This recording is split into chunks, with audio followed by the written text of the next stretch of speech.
நம்ம இன்னைக்கு எங்கே வந்திருக்கோம்னு பார்த்தீங்கன்னா, பந்தளத்திலிருந்து 4 கிலோமீட்டர் தொலைவில் உள்ள புலிக்குன்னம் ஸ்ரீ தர்மசாஸ்தா ஐயப்பா டெம்பிள் அங்கே தான் வந்திருக்கோம்.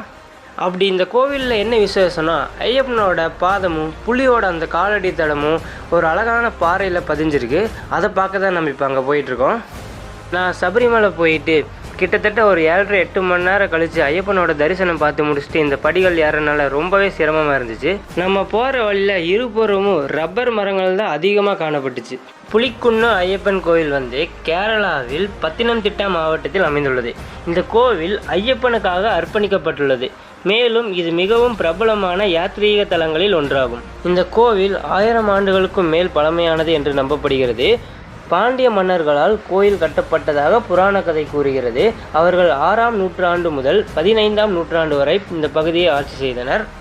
இந்த கோவில் பலமுறை பல அரச குடும்பத்தினால் புதுப்பிக்கப்பட்டுள்ளது. அதில் அதிக பங்களிப்பு யார் கொடுத்துருக்காங்கன்னு பார்த்தீங்கன்னா, திருவிதாங்கூர் அரச குடும்பத்தினர் தான் அதிக.